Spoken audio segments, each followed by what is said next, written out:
I truly, first and foremost, must give honor to God, because without Him, I am truly nothing. And as I was coming out here this morning, my biggest prayer is, God, that you would decrease me so that the world would be increased. I'm honored because every morning I wake up, I get the pleasure of doing what I love. First and foremost, I want to say thank you to my amazing diamond team. If you're one of my diamonds, just throw your hands up this morning. Good morning. Thank you so much. Salute to you for being on the battlefield, for fighting, for building, and for your last name.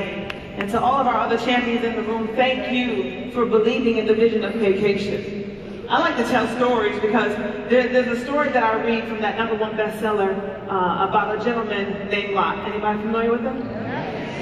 When I began to study this thing and God gave me these 2 words, never again, a few months back, I called my pastor and I said, Pastor Townsend, not Pastor Townsend, that's my spiritual father, but literally Pastor Anthony Knotts, thank you so much for covering me and my family in this season and being the most amazing pastor this side of heaven. Of course, my daughter in her absence, that's my baby, and my significant other is in the room today, Dr. Chris Brown. Thank you so much for being here with me today. But I was reading the story of Lot. And in the story of Lot, it's interesting that the story of Lot is in the very beginning of the word. And in the story of Lot, there are angels that appear before him, and they give him the message. They said, get up, we have to leave the city now. And they tell him, they say, get your family, get your children, and get to the hills. And he lingered initially, like some of us. He paused initially. But then the angel carried him out of the city, Pastor. They forced him and his family to get out of the city. They told him, do not look back. They told him, get to the highest point, or else you will be swept away.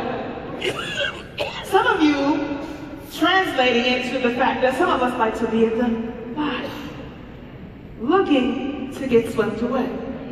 But Lot is told to get out, get to the city, lest he be swept away. Now, I'm going to do an exegesis and go a little bit further up. He turns around,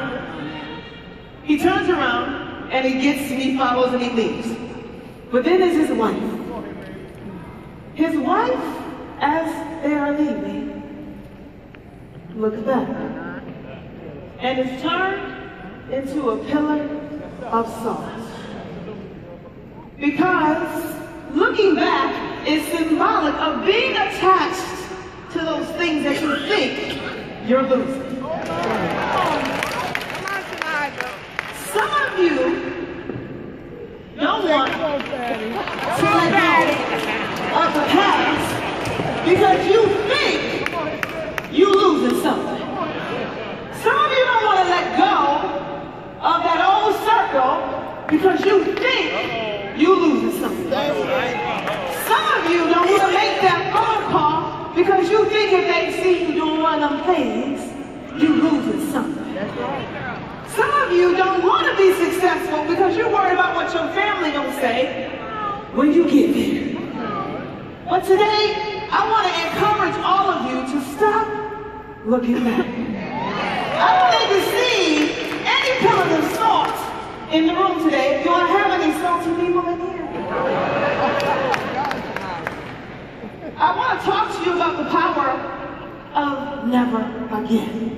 There are some things that I want you to get out of your system so that you don't just disintegrate into salt. Is that all right this morning? Yeah. Let's talk about what it means, because never again to the Lot's wives in the room. It means that you can't look back, because looking back means you're attached to those old habits. You like being broke. That's a bad habit. Some of you literally are attached to the old way of thinking. Oh, this good old job that I got. Vacation can't supersede it. Lies you tell yourselves. Some of you are tied to those broken relationships. Honey, if they left, they left for a good reason. Let them stay gone. Right? Here's the caveat about being tied, Spencer, to the old way and to the Lot's wife way of thinking, is that at the end of the day, you got to understand that she was attached to the things, because what the word did declare, he said he was trying to get them out of the city under equity. There are some things that God is trying to get you away from that he already has recognized are inequitable to where it is that you need to go. That's